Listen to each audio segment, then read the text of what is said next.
So welcome everyone to our podcast, Welcome. episode one. Here with Alicia Sierra and Jocelyn Dials. And we're going to give you a little backstory as to how we met Yes. and what helped us get together to create this podcast. And please excuse me, I am getting over the flu and I also live in Guatemala, but currently I'm in Arizona. And so I'm suffering from living in dryness. So how we met. Yes. We met in a women's group. What was it? How did we meet? It was called the Sacred Feminine Community Group. The Sacred Feminine Community. That's right. And I was going to lead a tribe. And I had just gotten to Guatemala and I had no idea what I was doing. And then you left a voicemail, you left a message sharing who you were. And I was like, get out. This woman is like me. I actually left a message because I realized you were doing, so what they were offering in this particular group was for people who were growing their businesses to lead online tribes. It was just really like an online group. And I was hosting a women's group on self-esteem. It was like women's self-esteem and confidence. And I saw you and I reached out to you because I was like, oh, she's in Guatemala. Actually, it said Mexico. It said that you were in Mexico. You weren't in Guatemala yet. I think you were, but you were, and I'm in Mexico. So I was like, wait a minute, I should connect with her and see if we're in the same city, we can maybe connect. So that's how we met. And then we've been talking ever since, right? That's We've been right. talking pretty much weekly. Yes. And I was going, okay, I remember because I was driving through Mexico and I told everyone we're going to have to put it on pause because I'm driving through Mexico. And we had made a plan to meet in San Cristobal. That was Yeah. it. That was when we met. Okay, cool. Yes, and we did get to meet eventually, but that first encounter was virtually. Yes. Yes. Yes. And why did we connect so quickly? All I remember hearing was she is a massage therapist and she's mixed and she's a feminine embodiment coach. Oh, and she left the country. Yeah, so we had a lot of things in common, you know, us being massage therapists for many years, being of mixed race, leaving the US to unknown territory in Central America. So yeah, that was like, it was really startling to see how much we had in common. And also between feminine embodiment and relationships, it was like, wow, there's a lot here that we have a lot in common. Yeah. Yeah. Okay. So now I know you started with feminine embodiment, but now you're doing relationships. And I know with me, I knew you were getting into relationships because you were helping me with my crazy ass relationship with my boyfriend and the cultural differences and the Spanish, and you speak fluent Spanish. So you were helping me figure out how to say certain things. And I was like, this woman knows so much about relationships and she knows so much about how to handle men. And what I loved the most was that it was never biased. Like all of the what am I trying to say? Advice you gave me was never biased. It was never like all my other friends do where they're blaming him and I'm the queen. It was always like very logical, loving, compassionate towards him, which was always super helpful. Yeah, initially I was thinking of doing more feminine embodiment, but I realized, and it's funny because I have a mindset group, and this mindset group challenged me to tap into my warm market, which is family, friends, acquaintances, and see what they thought my strengths were. And all across the board, everyone was like, what are you doing? You should be doing relationships. This is what you're good at. And I've been studying men for the last 10 years. But I was afraid to kind of step into that territory because I'm like, ooh, like there's so many people out there claiming to be relationship coaches. But I feel like I'm a little different. because my thing, what I find the most joy in is like, yes, I want to help people in their relationships, but the thing I like most is to help women understand men. That's, I feel like my expertise. That's what I'm really good at, is teaching women how to understand men so that they can really make better decisions for themselves. And also just be compassionate. Like men, men are not, they're not our enemy. They have emotions and feelings and they go through struggles, and why not go through it together as opposed to blaming men and being bitchy or moody and creating conflict. Yes, well, it's definitely easier to not blame. Well, it's easier to blame them, really, but after a while, it gets tiring blaming them, a little bit draining. And then, at least for me, I miss him, and then I stop blaming him. Exactly, exactly. And all men have their traits, and like men go through stages of development. They go through archetypical stages in life. There's so much about men that we as women don't understand, that if we understood, like, it would really, really change the dynamic in the relationship. It would really give us more we would be way more compassionate, and we would see them through new eyes and really be able to connect and create that relationship that we all want. Yeah, okay. So what I'm just gonna keep asking you questions. Okay. What like I know you studied David Data and John Wineland, but what other, like, tell me more, tell the people about how you became such an expert at understanding men. Oh, wow. Yeah, I started studying again like 10 years ago. Back in the day, I was doing courses with a long time. She's also a woman who studied men, Alison Armstrong. I studied Helen Andelin. She created the movement of the fascinating womanhood. So I studied all these different principles. I was in John Gray's Academy. So it was like I was constantly learning, and I'm still learning. This is like a never ending journey. And these are just some of the few, people that I followed and learned from. I'm still learning from different people and learning about different things. And every time there's something new, I literally learn something new about men every day. Wow. So yeah, but I love it. It's like, oh, I didn't know that. Wow. So um it's opened my heart a lot, towards men. There was a time when I felt very bitter and resentful because of my relationships weren't working, and it was definitely easier for me to blame men. And then when I started studying men, I was like, oh my God, I got this all wrong.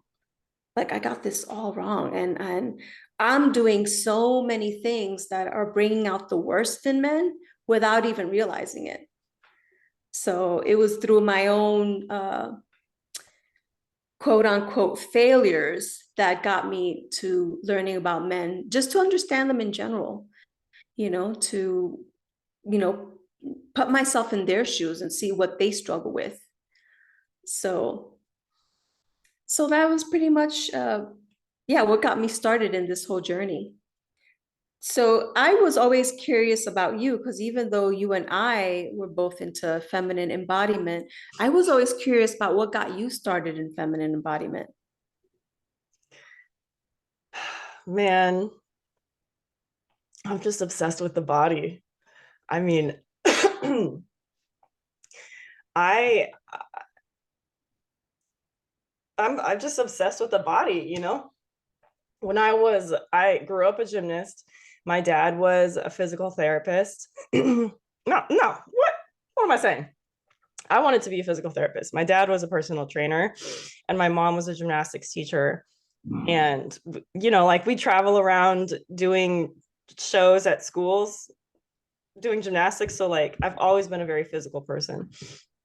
And then when I finished high school and I got into doing yoga, and I really liked yoga because it was a way for me to keep using my body in a way that felt good.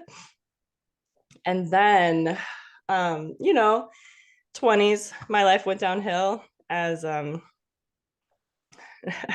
most 20-year-olds, right? No? Yeah.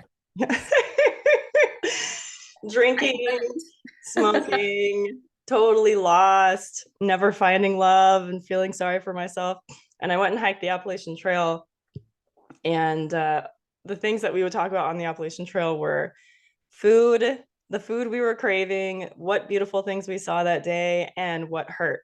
And so when I finished the Appalachian Trail, I realized I loved talking about physical pain. And I became a massage therapist. And it was in my massage career that I started to learn how to heal my depression through embodiment, how to heal my mysterious pains that would come and be completely debilitating, where I couldn't even walk, or I had impingement in both my shoulders. And my mentor was having me do these really weird things, like not inappropriate, but just like energetic things. And I was always a skeptic until I started working with her and realizing these things were working. And so I became a lot more more of a believer in how to like energetically heal our bodies through emotional blockages and stuff like that. And then the more I worked on my clients and the more I worked on myself, I just started to really gain a deep knowledge and understanding of how the body works energetically and just caring for the body. And then I started getting really into the feminine a few years, some years into it, and doing a lot of work with softening and receiving and surrender, and really like understanding trust and confidence, and working with myself to fall in love with myself. I'd healed myself of depression and chronic pain, but I was openly telling people I hated myself. And so it was when I invited the feminine into my life that I really started to experience true love. I was always single. So when I say experience true love, I was experiencing my own love. I always knew I have so much love to give, which is why I always had pets. But I never gave that love to myself. And I started mothering myself, and I started calling in my goddess Yamaya and my ancestors, my aunties, my guardians. And I really started to create this relationship with all of these spiritual beings who loved me. And this just continued and developed spiritually, and I became an incredibly courageous person and started doing really courageous things. And so this has all been from my development and study of the body and of the feminine. And so getting into feminine embodiment was just like a natural progression of my life. Awesome. Yeah, because you're really connected with your body, and I love that you're so connected with your emotions and how to really like express that in artful ways. So you do really good work.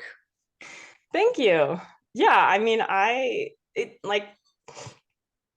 if I'm not helping people to connect to their bodies and feel at ease in life and to feel peace and tranquility and confidence and groundedness, I just don't feel like what I'm doing is meaningful. Like giving massage is my passion, is one of my passions. Touching people and helping them to feel their bodies and to move energy through their bodies and to open up blocks was always so meaningful to me, and it felt purposeful. And then when I started to develop my ability to do these guided meditations where I could really take people deep into the experience of their bodies just by guiding them in a meditation, I found a new passion and a new purpose and meaning, and something that was so nurturing, because I could do these in women's circles and the women were really getting a lot out of it. And I could do these one-on-one, and I could really help guide women in moving forward in their lives with whatever they were dealing with. And And I can do that more often. You know, with massage, I got burnt out. You can only do so much because it's so hard on the body, as you know. But with embodiment coaching, it's so nourishing that I get so much out of it. Like I don't get drained, I get filled. And it's such a beautiful thing because it's like we bring more light into this world by doing this work together. Definitely. And it's so needed because today's world, I feel like as women, we've been conditioned to disconnect ourselves, not only from our bodies, but from our emotions. So I feel like a lot of women, like I'm currently in a group right now with nonviolent communication, because I'm again expanding my skills. And like men and women have so much difficulty like really tapping in to those feelings that they're experiencing in their bodies. And it's like, wow, that's like we need so much more embodiment work today. Like we really need that. Yeah, people are really disconnected from their bodies, or they don't, or they are connected to their bodies, but it's so painful and it's so uncomfortable to follow the guidance of their bodies. And it can lead a person to feel really lost, right? Like, I don't always want to listen to my body. I mean, I hear it, I feel it. It's almost impossible for me not to, but I'll go eat candy or watch Disney movies for a few hours and, like I'll take care of it next week.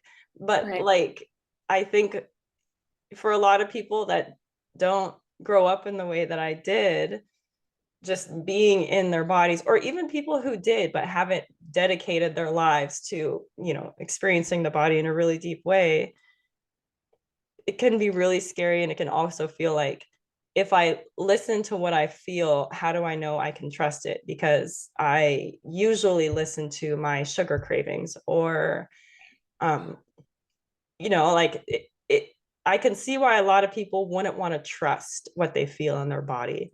And that's why we need people to help us, to teach us how to connect to our body and guide us so that we know what is the right feeling to follow and what's the feeling to know is okay to ignore. Right, right. And it's just you're bringing that clarity. So you can distinguish which is which, right? Right. So you know, okay, this is a healthy feeling that my body's craving. This is not so healthy, and it's really just the unhealthy part of me that's wanting this, you Yeah. know. Bringing in that clarity is key, which is great. Yeah. Or even like going into that part of this is the unhealthy feeling. It's like, it's more like, let's explore that. Mm. What is that? Where do you feel it in your body? Is it tingly? Is it sharp? What is it saying? Okay, now ignore what it's saying and keep following the feeling. Does it move? When you just pay attention to it, what happens? So it's more like, it's really just exploration. It's just like, let's get to know the territory without making any judgments, assumptions, or stories, having expectations. Let's just watch the movie. I love that. I love that. Yeah, it's fun. I think it's fun. Why not? It is fun. Yeah. And it's also like getting to know yourself, getting to know this part of you that, we neglect. Yeah.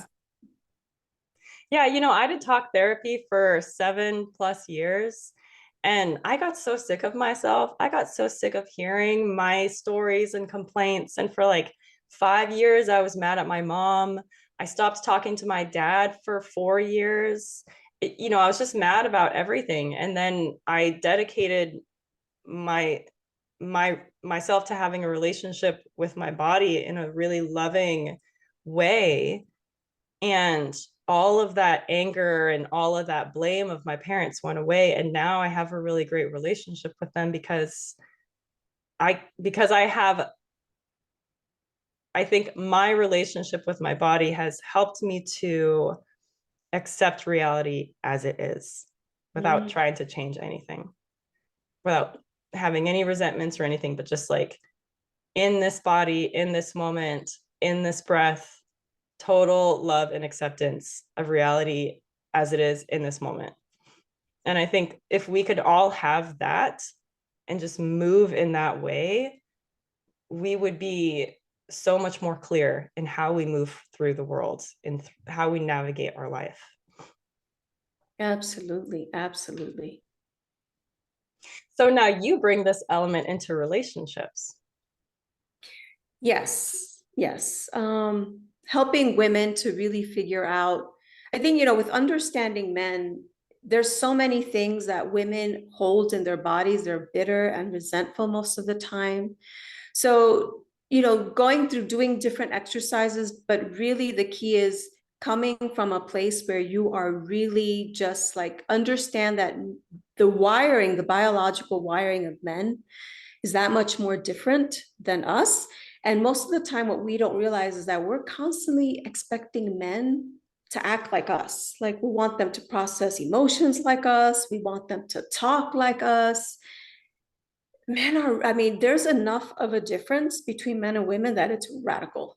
Just even the way our brains are wired. Like, you know, are like the brain of men is like, it's like little boxes. There's a compartment for every issue, every problem, every topic, right? They have a box for cars, they have a box for jobs, they have a box for sex, they have a box for you, you know, and with us, it's like our brains, it's like it's all one big wire. So everything is connected.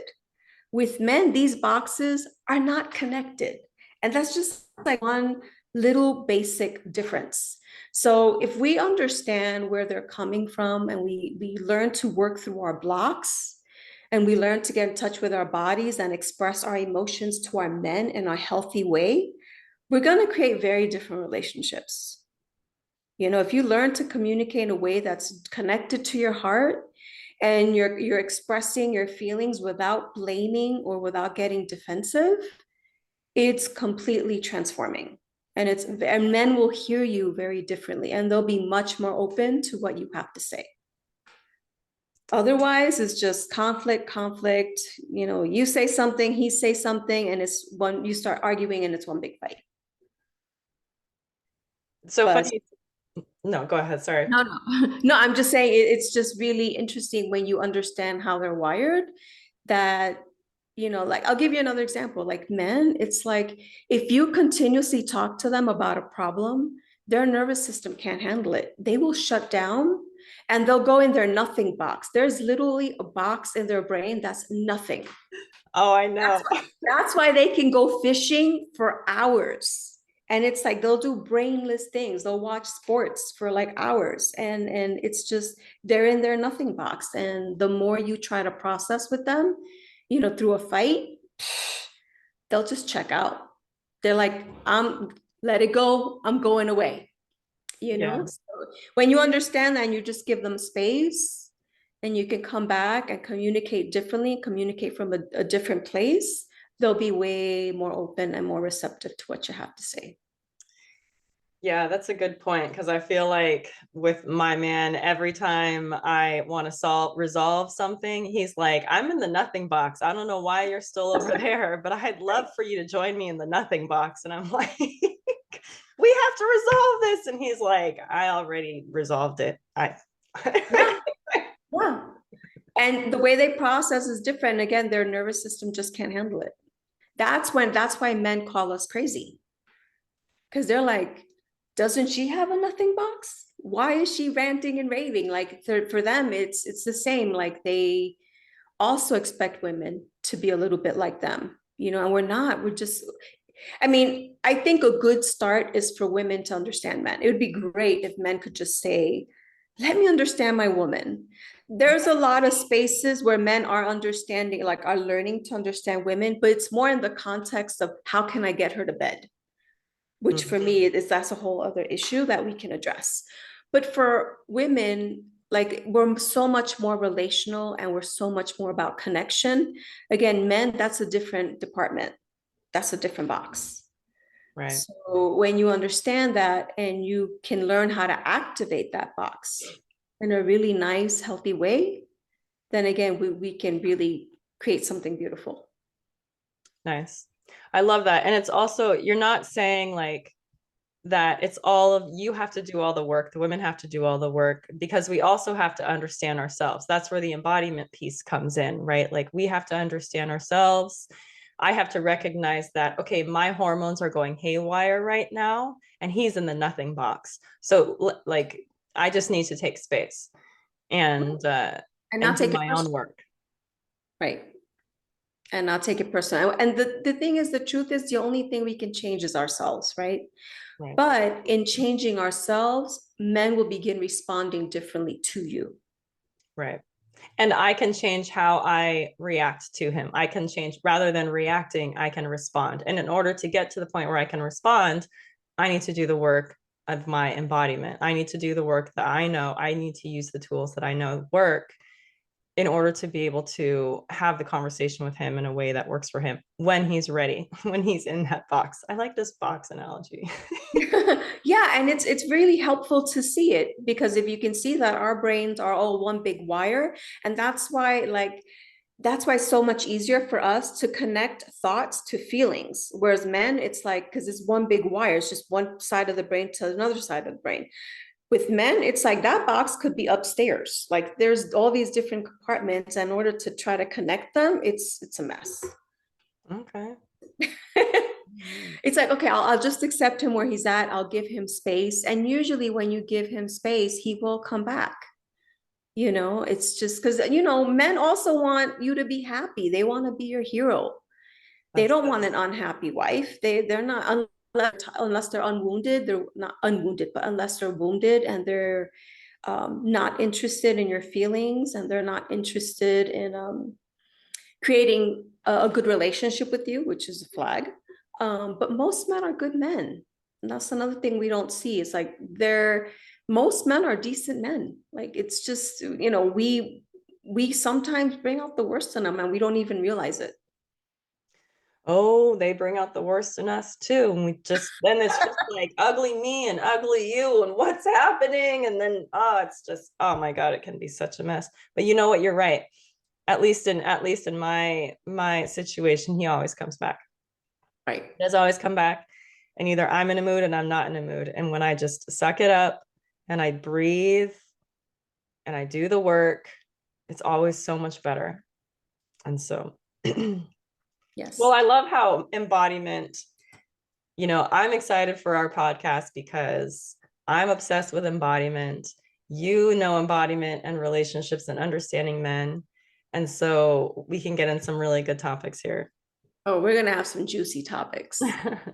Yeah, it's gonna be juicy. It's gonna be nice. So I'm also looking forward to this, and I can't wait for the audiences to tune in to our next podcast episodes.